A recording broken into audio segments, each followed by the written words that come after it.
अब आपको बता देते हैं कि अजिंक्य रहाणे ने क्या कहा इस हार के बाद, क्योंकि उनकी टीम ने जिस तरह से शुरुआत की थी वो शुरुआत बहुत शानदार थी। ऐसा लगा कि कोलकाता की टीम उसी जगह से शुरू कर रही है इस सीजन को जहां उन्होंने पिछले सीजन में छोड़ा था, यानी फाइनल में जिस तरह का परफॉर्मेंस था उसी तरह की धमाकेदार परफॉर्मेंस देखने को मिलेगी। शुरुआत अच्छी हुई भी थी, लेकिन उसके बाद पहले मैच में हार का सामना करना पड़ा। ये एक तरीके से खतरे की घंटी शुरुआत में ही बजी है। अच्छा होगा इसके बाद यहां से चीजें सुधार ली जाएं। कोच के तौर पर, कप्तान के तौर पर ये चीजें देखनी होंगी। चलिए आपको बताते हैं क्या कहा अजिंक्य रहाणे ने। उन्होंने कहा कि हम 13वें ओवर तक अच्छा खेले, 2-3 विकेट के गिरने से रफ्तार पर असर पड़ा, हमें अपनी गलतियों से सीखना होगा। जब मैं और वेंकी बल्लेबाजी कर रहे थे तो हम 210-220 तक जाने की सोच रहे थे, लेकिन फिर विकेट गिरते चले गए। मैदान में ओस थी, लेकिन उनके लिए पावर प्ले अच्छा गया।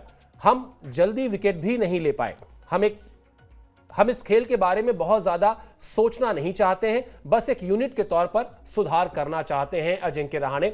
बड़ी प्रैक्टिकल सी बात है अंकिता। वैसे देखा जाए तो पहला ही मैच हारे हैं, ढेर सारे मैचेस हैं, ऐसा नहीं कहीं कि कोई बहुत बड़ा इससे उलटफेर होने वाला है। अच्छा यही होगा कि हाँ, आप अपनी कमियों को समझ लें, अपनी गलतियों को पहचान लें और उसके बाद जब अगले मैचेस में उतरें तो कम से कम उन गलतियों को ना दोहराएं। बड़ी टीमें, बड़ा खिलाड़ी, बड़ा बल्लेबाज, बड़ा गेंदबाज क्यों होता है? इसीलिए होता है कि वो एक जैसी गलती बार बार नहीं करता। गलतियां तो करता है, गलतियां तो हम और आप जीवन में हजारों सैकड़ों करते हैं, लेकिन समझदारी उसी में होती है कि एक जैसी गलती बार बार ना करें। और शायद हमारे बड़े बूढ़े यही समझाते भी हैं कि भैया गलती करो, लेकिन एक जैसी गलती बार बार मत करो। तो शायद अजिंक्य रहाणे के लिए सबक इस मैच से यही होगा कि अब क्या गलती नहीं करनी।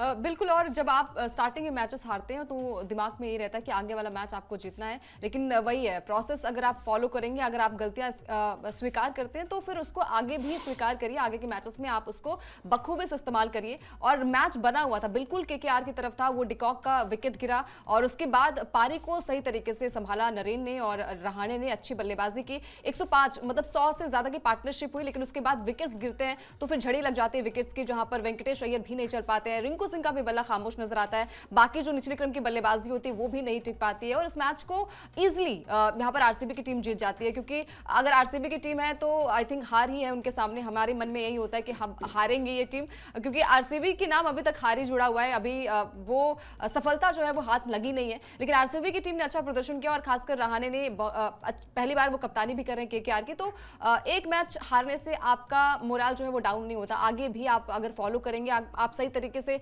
मैच को परखेंगे और जो पहली गलतियां हुई जो उन्होंने स्वीकार भी की कि 13वें ओवर तक मैच हमारे हाथ में था, लेकिन उसके बाद विकेट्स गिरते गए और उन्होंने पावर प्ले का सही तरीके से इस्तेमाल भी किया। विराट कोहली अगर हम बात करें और फिल सॉल्ट की, तो 100 से ज्यादा की पार्टनरशिप हुई तब उनका विकेट गिरा, फिल सॉल्ट का विकेट गिरा। उसके बाद तो फिर आके कप्तान साहब ने अच्छी बल्लेबाजी की। उन्होंने कहा कि भाई कप्तानी मिली है तो बल्लेबाजी भी मिल जाए, सोने पे सुहागा कर दिया उन्होंने। और यहाँ से यही चीजें होती है, सीखने को मिलता है कि भाई 20 ओवर अगर आपके पास है तो आप कैसे मैच को चलाते हैं, और जो मैच को चला जाएगा वही विनर बन जाएगा।